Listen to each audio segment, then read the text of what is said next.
People are saved, people are restored, people are blessed. Jesus said, I am the way, I am the truth, I am the life.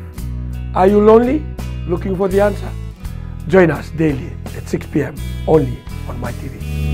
That the pastor should rise to a level to become a strong man and a servant of God. Amen. Hallelujah. Isa boleh bilang ada turang na marama na drobo ngone lewa. Nando tal nando wasi ngone lotu na buno na matintu. Enda sa toka na kene kerosa nga bulo ni wasi. Anda ba bire bilang chigo bana itoki ni bulo ngone turang Yesus Kristo. Di baka bote kini bulo rani na mai sota tale. Na pata. Na no mutiko na mai TV kena ibola mata. Ona koloko na lotu levo. Kakina na sigatambu. Kakina na mbogi levo ni moniti.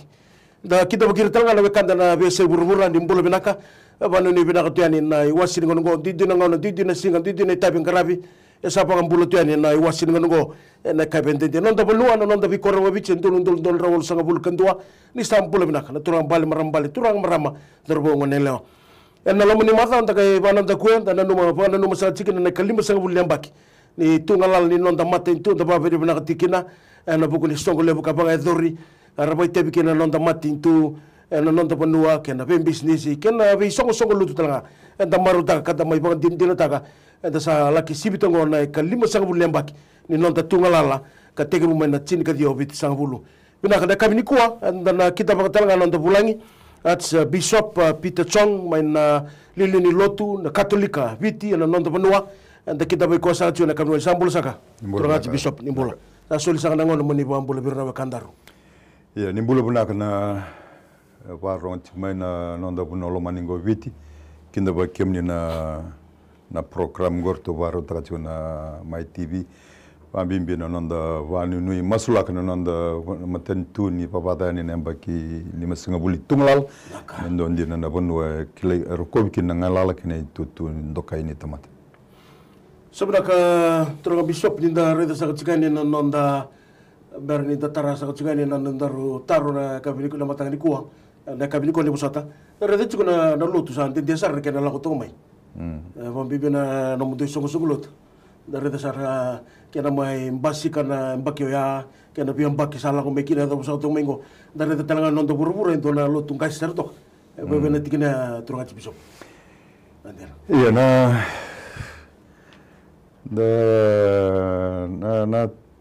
na bulani lotu vakaristo tingwe vi chisu vi kana lotu vakaristo na nonda kilana klu na kena ya bule na bulani chisu ko ya do me Kristo mai na nondra sotai vi chisu erna tisai pele votekerna kai chuara va muri chisu chuara rete wana klu Kan mbalo kanda na vi vata kile ni close na was valing do tu na revelation kanda mai vi chisu mai vi chisu sange nde mai ver na tise peli na kini vate ko bura vato ke tunga mera kana was valing the people of the way where ngor va muri Kristo o tia sange mai Antioki sange tegu me duru mai kina na wasongo na ekelesia se na kana papa langi na church toro ndongo na me o tia sange durume na vosongo na katolika lutu katolika ken bale kene vosa listali na vosa va Greek na katolikos ken mbale na universal ken mbale na lutu dingoma kedna tamata chane kana vosa valenga na inclusivity indona kai va katolika ken mbale indona kai dingoma kedese umani kedekina na tamata kena vi kambula iya me va chukmia na lutu va Kristo kleitungane ata lebu nangonia na lutu katolik ngai teku ngai ador mai na ngau na va to ke tu valing na middle ages na baki tin kandonan rau tin karua ngonongo va to ke tu va valing na church history ngau na ni Reformation, nangaw na ni Vivavoy, nangaw na ni na nguna ena yadha ni kena tango mai kina vambauta sena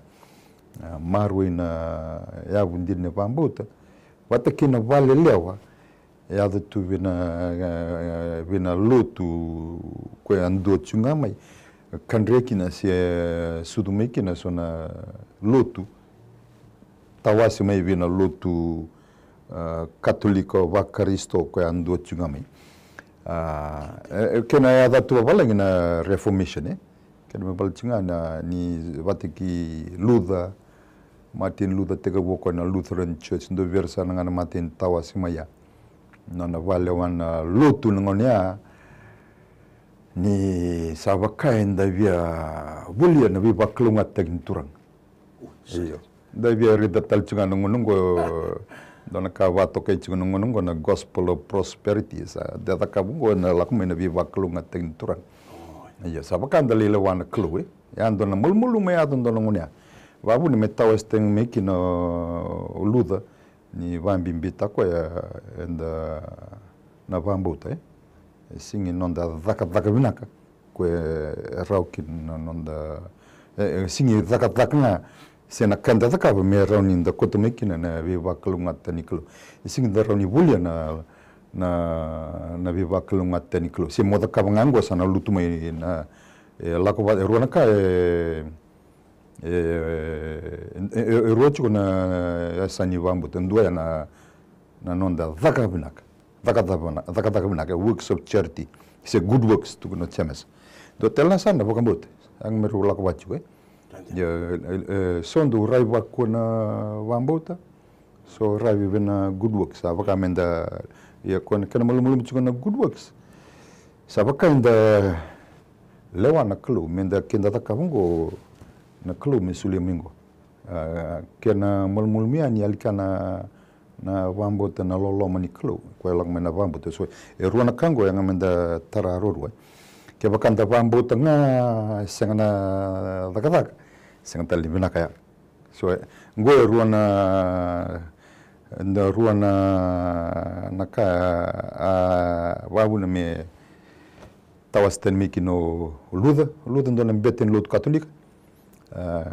buta mo ko na lotu katolika tigo na lotu ko sa watu ke na Lutheran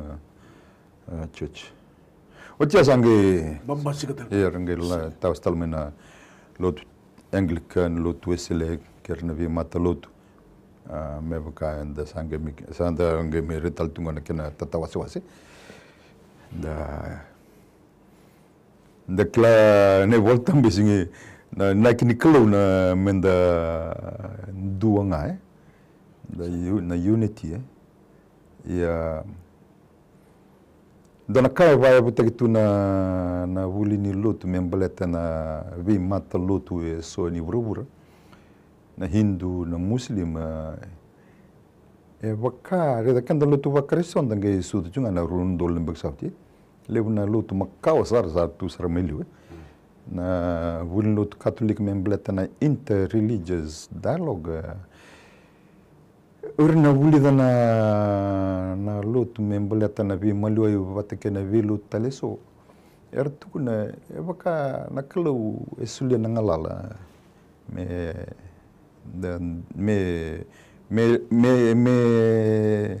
menda rongo dana ndomoni kalau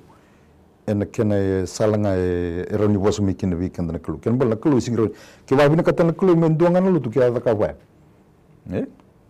ayo ya nandi na singi mani pa ya pakai bina kata ken maten kelu na duin salan duin suli eroni bosu kina weekend na kelu ayo ngona buna ndondoni menda rokova na vi lu taleso batana na viva takli na klu rauni vosanga vi ko ena no mumbula ena no mito ena vi ka va maringate kenda lutu vakaristo va takli ko na klu vi kenda vi chisu vera na Hindu chungane wale durumna non klu non rumbul era na Muslim ke bakanda tuncungani kenda ngana lutu dina lutu vakaristo ye vata we singirani vosa na klo ver na Hindu wat ke na Muslim ke baka sengro ba ya ken bal dona kelu gingo sar ndo vambuta juga. E pela katura ken marama na lotu vano ken matintu na ke rosa muli wasiwasi nonda bulang sa tsiko at biso pelili ni katolika ya na nonda vanua ndara sa katel suka ni na kena mai biso na singa ndara bitalo takto e na buku ni mai na Sabbath ngona di tsiko mai kina na ngai basi ko tisu sa la ko mai ya ke mai biso ya na Sabbath na nonda singa tambu na lotu Judaism nanda singa ni vade de ngana singa varuai kendan lotu va Kristo baletni samai singa bimbi we kenda na bimbi we kenda kona singa tu daktali sande so betango na nanda yabu ni vambuta o Jesu Kristo na tiu na non rev ni vambuta na ibuna we chin tuguni morokoba na singa ni vading ia wik na kendan lotu va Kristo bakanga sa tugun chigilia na yabu ni nonda vambo to Jesu ko yada me Kristo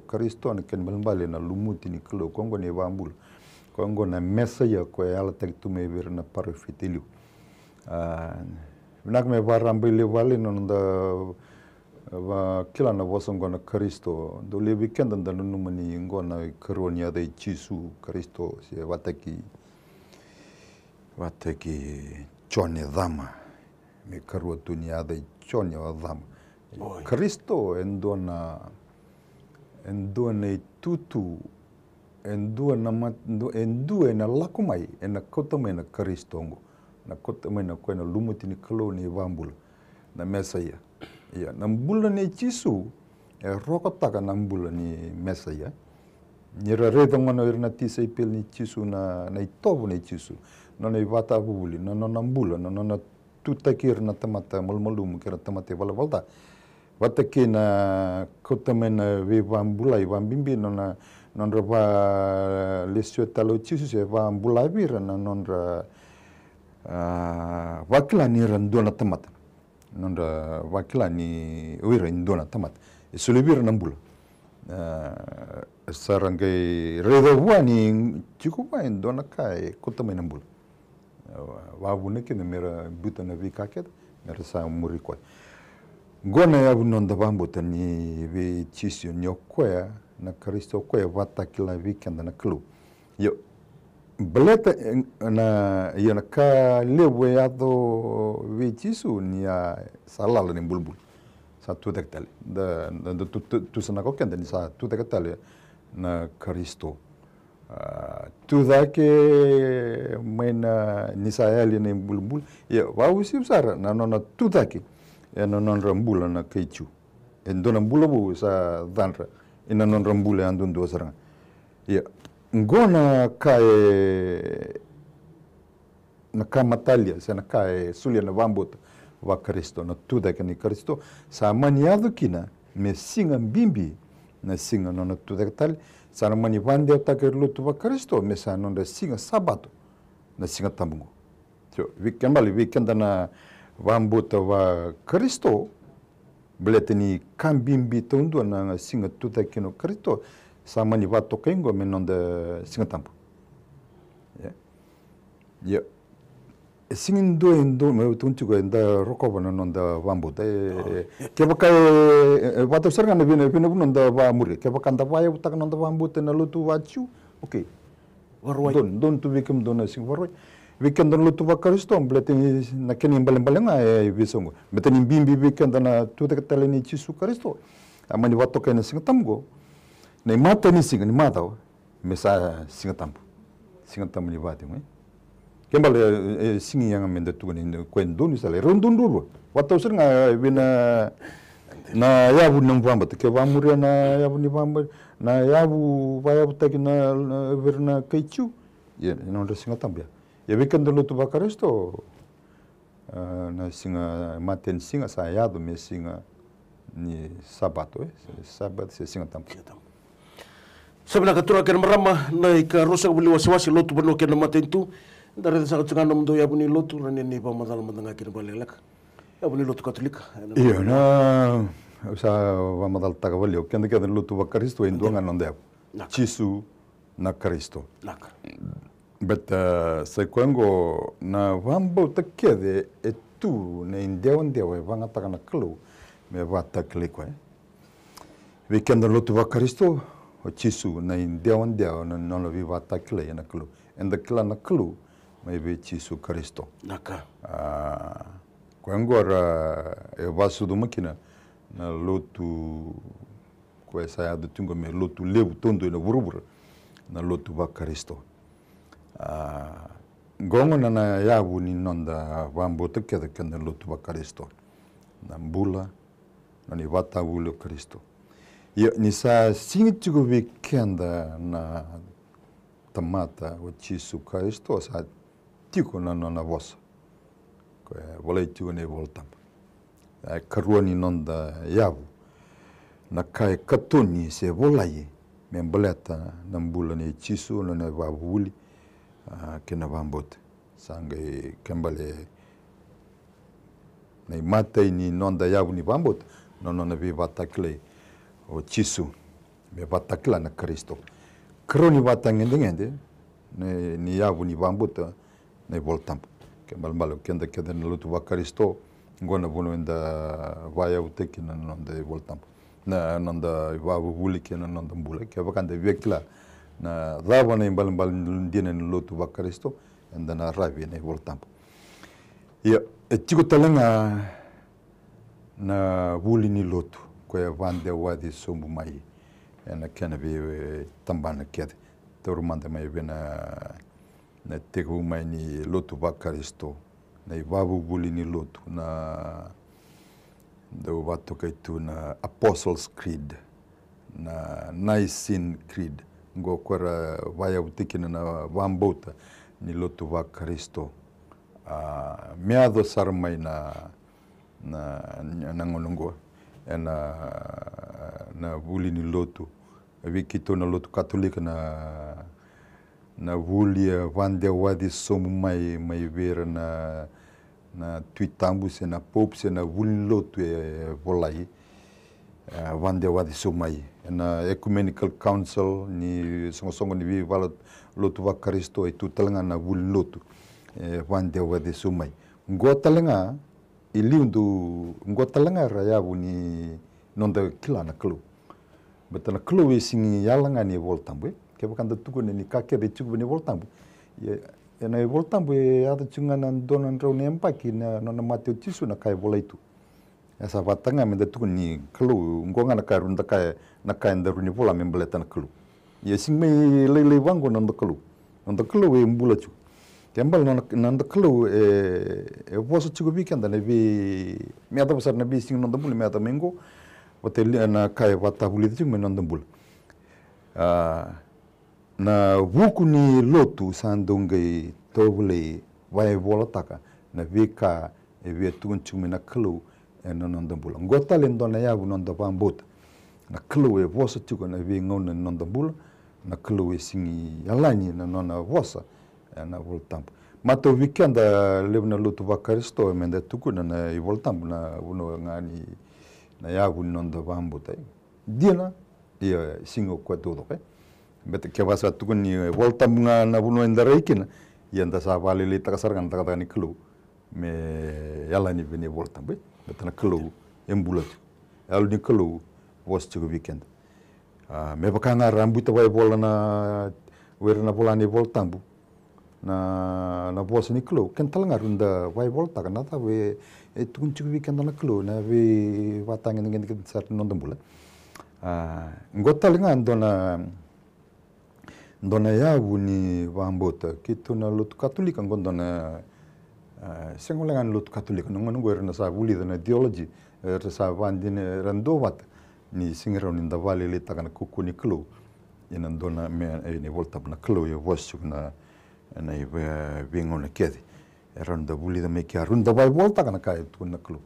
so vikitu na lutu Katolika na vuli ni lotu batangondone volongona na compendium ni social doctrine of the church ra olong tu kena vi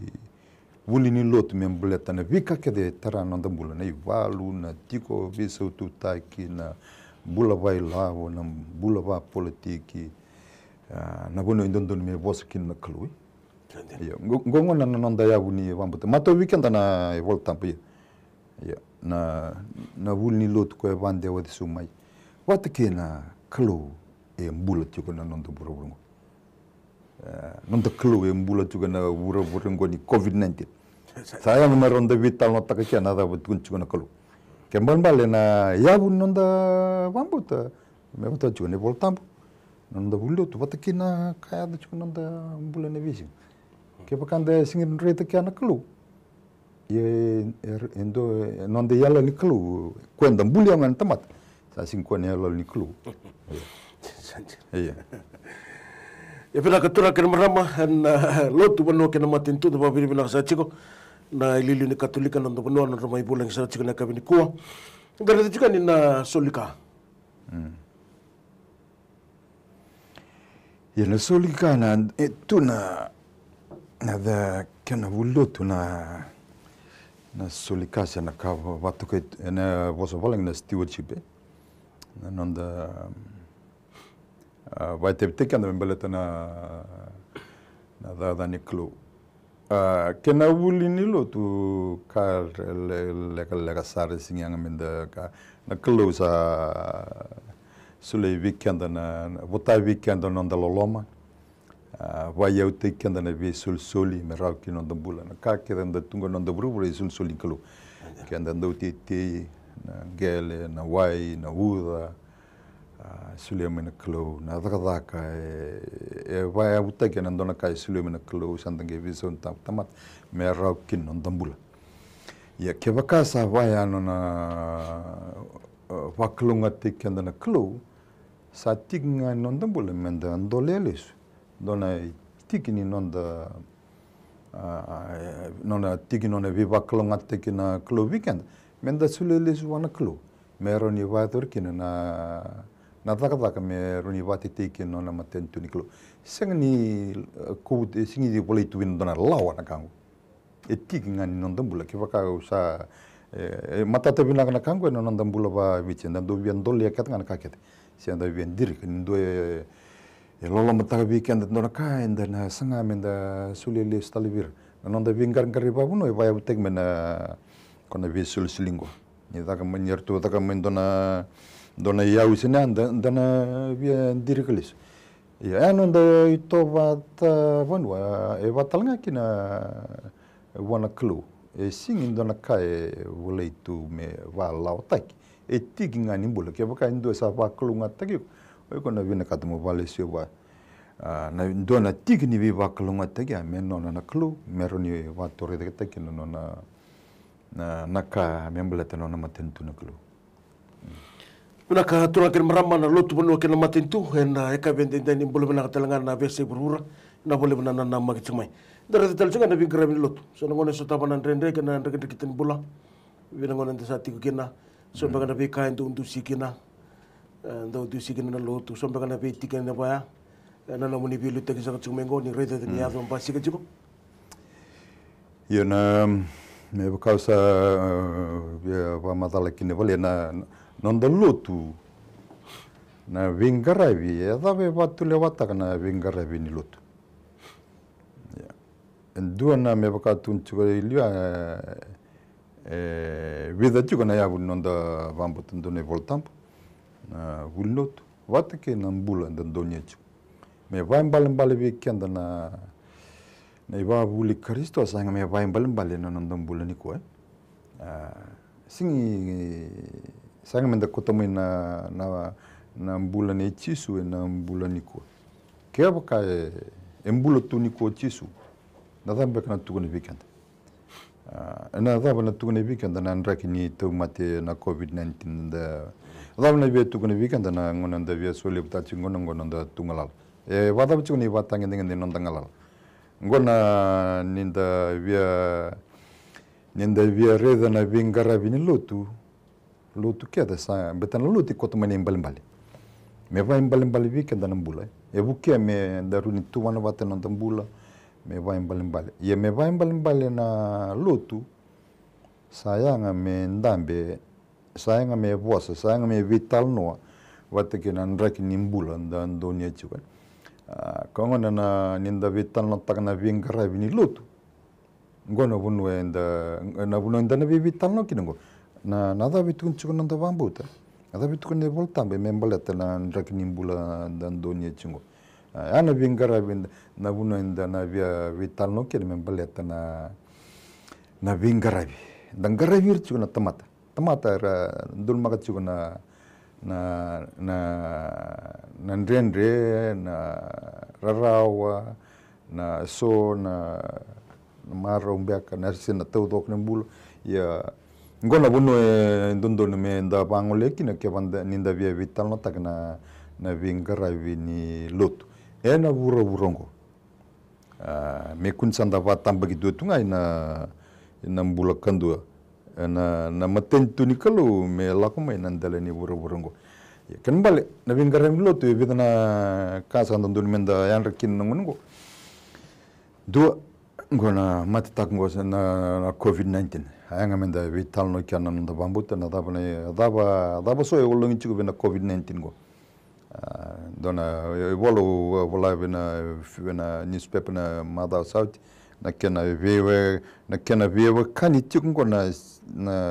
tu salva chigo na COVID-19 weekend eviti dona buno travel na COVID-19 na sarbono lutu ni saruna betango na buru lebu ni mbula bala bunonda matentu dana nama kana ndramruwa irmea sabara sara sotaba tuna lengo na lengen daga eundo na luve tadingu sangatun daga watakena dawa na kutame na lang weekend eviti singi tarikan da bale na tomatingo tunjukan rusna bul kadiwa saram bulatal ya na kaina travale bul nondambula nan rabun watakena vika tal ya taba na takaba na matentu wat nina we kanchi ko watakena lango da rongot chingo ninda dina utal